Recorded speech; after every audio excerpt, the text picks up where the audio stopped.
Dans les Ardennes toujours, le 3e épisode de notre feuilleton sur les traces de Monique Olivier en Champagne-Ardenne, alors que l'ex-femme de Michel Fourniret comparaîtra de nouveau devant la justice la semaine prochaine. Ce soir, l'antre criminel du couple, le château du Sautou, où 2 corps ont été retrouvés en 2006.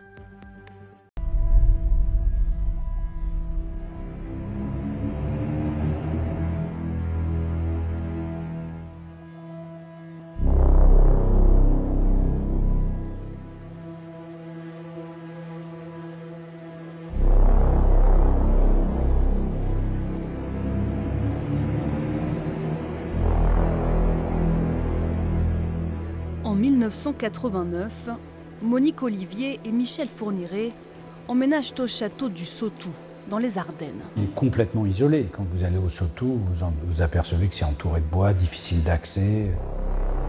Tout simplement, c'est glauque. Vous imaginez un endroit reculé au fond des bois où vous pouvez hurler, crier, il peut se passer tout et n'importe quoi, personne ne viendra vous secourir, quoi. En 2004, après une série d'aveux du couple, d'importantes fouilles sont organisées au Sautou pour retrouver le corps de 2 victimes.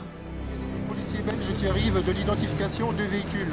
Jeanne-Marie Desrameaux est portée disparue depuis 15 ans. Ces hectares, ça se fouille pas comme ça, systématiquement, c'est impossible. Monique Olivier, elle n'a aucune réaction. Elle se demande pourquoi elle est là. Elle parle pas d'ailleurs, elle regarde, elle est plutôt contente d'être dehors parce qu'il fait beau et ça la promène un peu, alors qu'elle connaissait aussi bien que Fourniret les lieux d'ensevelissement. C'est Michel Fourniret qui s'occupe d'ensevelir les corps.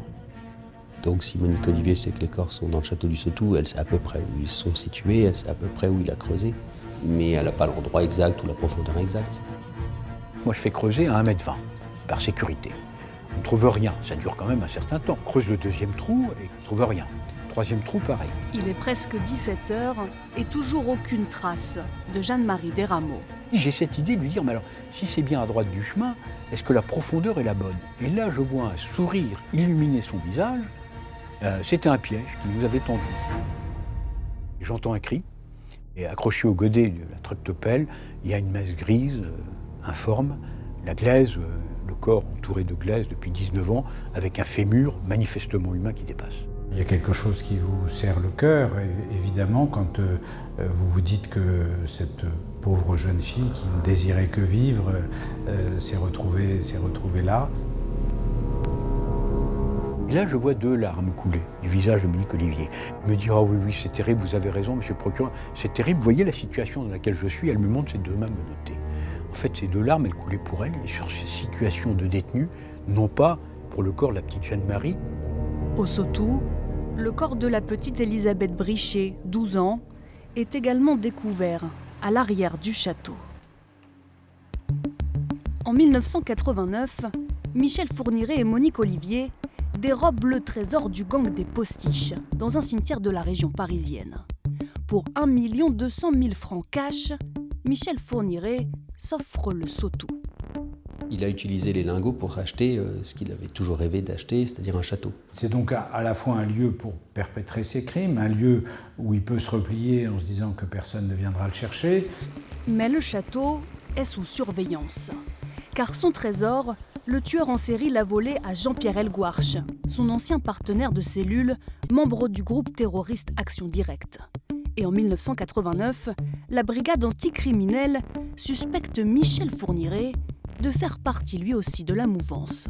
Qui vont même faire des planques et faire une perquisition, et au même moment, Michel Fourniret commet des meurtres. Ils vont rien voir. Ces dossiers n'ont jamais été communiqués par l'antiterrorisme, la juge les a demandés, plusieurs magistrats l'ont demandé, mais jamais nous n'avons eu ces procédures et ces pièces. Je ne sais pas pourquoi. En 91, Michel Fourniret et Monique Olivier quittent le Sautou et s'installent en Belgique. En 2020, de nouvelles fouilles sont organisées au château pour tenter cette fois-ci de retrouver le corps d'Estelle Mouzin. À l'époque, le couple est déjà condamné à la perpétuité au terme d'un procès hors norme à Charleville-Mézières en 2008.